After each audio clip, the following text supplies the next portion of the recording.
और पिछले 8 महीनों में रूस यूक्रेन युद्ध के बीच जो स्थिति बनी है उस पर पश्चिमी देश लगातार ये बात कह रहे हैं कि ईरान रूस को मदद कर रहा है और ड्रोन के तौर पर मदद कर रहा है। हालांकि ईरान और रूस लगातार इस बात से इनकार कर चुके हैं और कह रहे हैं कि ऐसा कोई सौदा हुआ ही नहीं है। लेकिन हाँ, अब ईरान की ओर से कहा गया है कि रूस को ड्रोन तो दिए गए थे, लेकिन युद्ध शुरू होने के कई महीने पहले।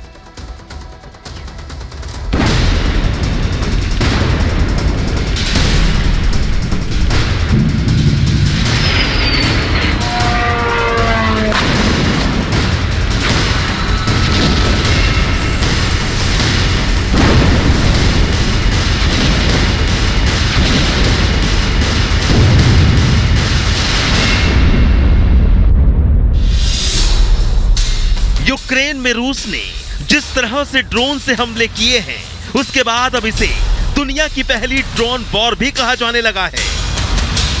यूक्रेन ने भी इस जंग की शुरुआत में अमेरिकी ड्रोन्स का खूब इस्तेमाल किया था, लेकिन पिछले कुछ हफ्तों में रूसी ड्रोन्स ने, खासकर कामिकाजे यानी आत्मघाती ड्रोन्स ने यूक्रेन में जमकर तबाही मचाई है।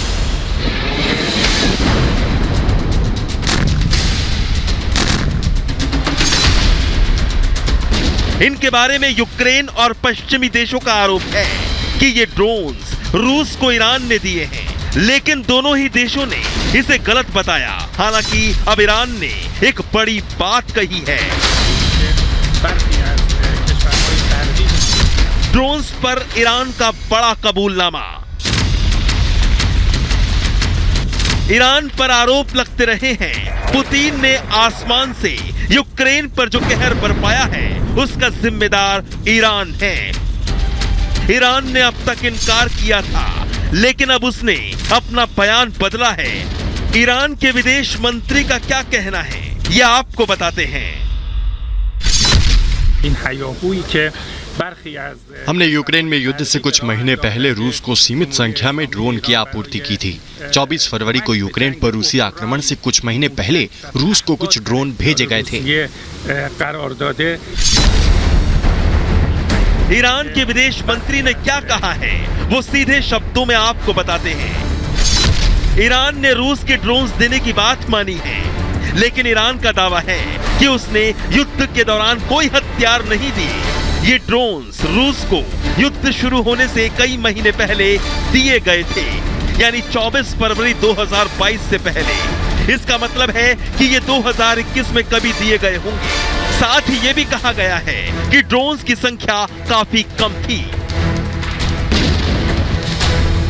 ईरान भले ही कह रहा हो कि उसने जंग शुरू होने से कई महीने पहले रूस को ड्रोन्स दिए थे, लेकिन यूक्रेन का कहना कुछ और ही है। रूसी राष्ट्रपति जेलेंस्की का कहना है कि ईरान झूठ बोल रहा है।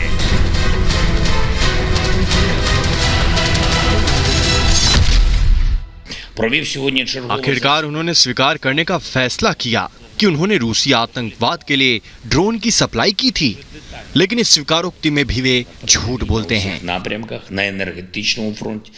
हम हर दिन कम से कम 10 ईरानी ड्रोन को मार गिराते हैं, जबकि ईरानी शासन का दावा है कि उसने कथित तौर पर हमला शुरू होने से पहले भी बहुत कम ड्रोन रूस को दिए थे।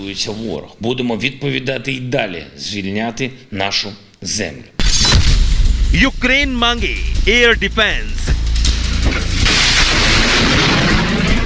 यूक्रेन मांगे लंबी दूरी की मिसाइलें। ड्रोन्स के हमलों से यूक्रेन में कितनी तबाही हुई है, उसे इस बात से समझिए कि यूक्रेन लगातार अमेरिका और नाटो देशों से एयर डिफेंस सिस्टम की मांग कर रहा है। अमेरिका से मिले हिमार्स डिफेंस सिस्टम से वो ड्रोन हमलों से निपटने की कोशिश कर रहा है। अमेरिका ने यूक्रेन को नासम्स डिफेंस सिस्टम देने की बात कही है, लेकिन फिलहाल उनकी डिलीवरी में अभी देरी है। यूक्रेन ने लंबी दूरी की मिसाइलों की भी मांग की है, लेकिन फिलहाल अभी उसे वो भी नहीं मिली है। क्या ईरान पर होगी कार्रवाई? ईरान पर आरोप है कि उसने घातक शाही ड्रोन्स रूस को युद्ध के दौरान दिए हैं, लेकिन रूस का कहना है कि ये उसके अपने गेरेंट ड्रोन्स हैं, ईरान के शाहिद नहीं। अमेरिका और पश्चिमी देशों ने यह भी दावा किया है कि रूस ईरान से सैकड़ों ड्रोन्स और मिसाइलें खरीदने जा रहा है। यूएन की सुरक्षा परिषद में भी ड्रोन्स का मुद्दा उठ चुका है, लेकिन अब देखना यह है कि क्या अमेरिका और पश्चिमी देश ईरान की यह दलील मानते हैं कि उसने रूस को ड्रोन्स युद्ध शुरू होने से कई महीने पहले दिए थे। क्या ईरान पर कोई कार्रवाई करने की बात होगी, और अगर ऐसा होता है तो ईरान क्या जवाब देता है? Bureau report, Republic Bharat.